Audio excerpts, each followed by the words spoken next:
बिस्मिल्लाहिर्रहमानिर्रहीम नहमदुहु व नुसल्ली अला रसूलिहिल करीम अम्मा बाद। मोहतरम भाइयों, बुज़ुर्गों और दोस्तों, अभी अभी हमारे भारत देश के जो प्राइम मिनिस्टर हैं उन्होंने ऐलान कर दिया है पूरे देश में 21 दिनों का लॉकडाउन रहेगा। यानी आने वाले जो 21 दिन हैं पूरा देश बंद रहेगा। और उन्होंने एकदम यानी रिक्वेस्ट के साथ में पूरे देश से ये कहा है कि भाई अपने घरों के अंदर ही रहो। ऐसा समझो कि तुम्हारे घर के ऊपर एक लकीर मार दी गई है, अब तुमको उसको क्रॉस नहीं करना है 21 दिनों के लिए।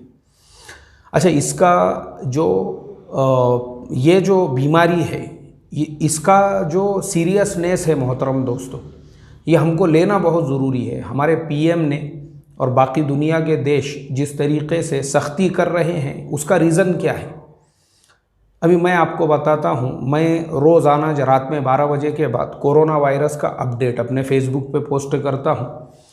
मैं ऑब्ज़र्व कर रहा हूँ, मैं खुद फिगर जो है ना कितने तेज़ी के साथ में बढ़ रहे हैं। और जो लोग देखते होंगे फेसबुक पे मेरी पोस्ट या मेरे स्टेटस के ऊपर मैं जब उसका स्क्रीनशॉट रखता हूँ तो उन लोगों को ये पूरे फिगर्स, ये आंकड़े पता होंगे कि इसका जो सीरियसनेस है। देखो अभी मैं आपको बताता हूँ, 22 जनवरी 2020 को इस बीमारी का पहला पेशेंट वुहान के अंदर पता चला, 22 जनवरी को। तो 22 जनवरी के बाद में 68 दिन लगे, 68 डेज, 68 दिनों के अंदर इसका फिगर 1 लाख तक पहुंचा। 68 दिनों में, देखो अभी ये आंकड़े, ये फिगर्स मेरे सामने हैं। 68 जो दिन है, 68 डेज, वो 1 लाख तक पहुंचने में लगे। उसके बाद जो 2 लाख तक फिगर पहुंचा वो ओनली 11 डेज में, यानी सिर्फ और सिर्फ 11 दिनों के अंदर।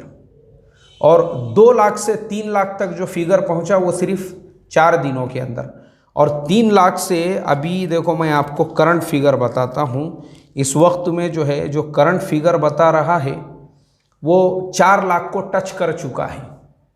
4 लाख जो है पेशेंट्स ओवरऑल ग्लोब के अंदर, 4 लाख पेशेंट कोरोना वायरस के आज की डेट में, अभी इस वक्त के अंदर जो है वो फिगर पहुंच चुका है। 17,000, अभी मैं जो है 10,000 से ऑब्जर्व कर रहा हूं 3-4 दिन पहले से।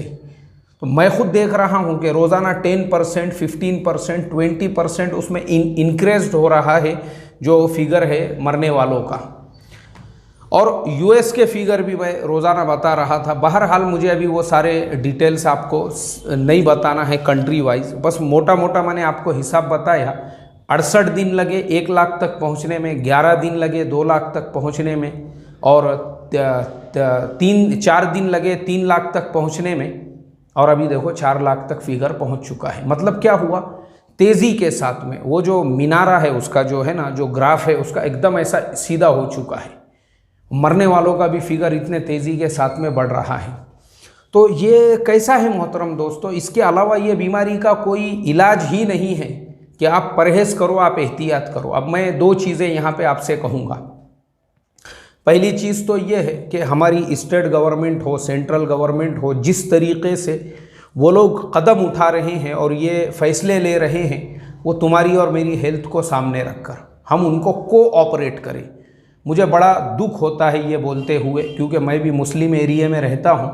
और जिस तरीके से अदर सिटीज़ के अंदर भी जो मुस्लिम एरियाज़ है, उन एरियो के अंदर मुसलमान जितना सीरियस होकर इस चीज़ को लेना चाहिए था वो नहीं ले रहे हैं, ये अफसोस की बात है। तो मुसलमानों ने प्राइम मिनिस्टर के, हमारा जो स्टेट का सीएम है उसके, और जो भी हमारा सिस्टम है उसको कोऑपरेट करना चाहिए। ये जिम्मेदारी है, ये अखलाकी फरीज़ा है। एक चीज़ तो ये है, हम सिस्टम को कोऑपरेट करें। घर में बोले तो हम घर में ही रहें।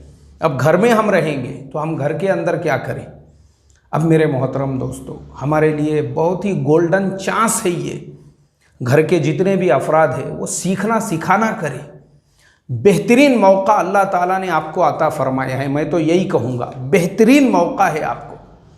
आप अपना नूरानी कायदा सही कीजिए, आप अपना कुरान पाक सही कीजिए, दीनी इल्म हासिल कीजिए। ये मौका दिया अल्लाह तबारक व ताला ने। आप यही समझो, जिन लोगों ने बचपन से लेकर अभी तक कुरान नहीं सीखा था। आज यूट्यूब का ज़माना है, बहुत सारे लोगों ने यूट्यूब के ऊपर कुरान सिखाने वाले चैनल खोल के रखे हैं। आप उनके चैनल पे जाइए और कुरान सीखिए। मैं सबसे बेसिक चीज़ आपको यही कहूँगा, इसलिए कि कुरान अगर आप सीखेंगे अल्लाह आपके सीने को हिदायत के लिए खोल देगा, क्योंकि कुरान से बढ़कर दुनिया में कोई किताब नहीं है।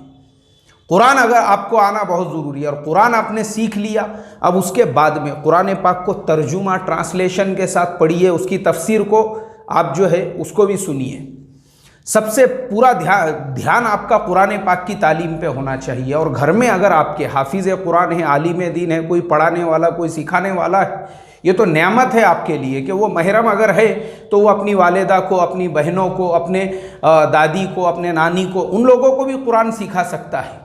बड़ी अच्छी बात है। अपने फूफी को, अपने खाला को, सबको कुरान सिखाओ घर के अंदर। और कुरान के साथ साथ अब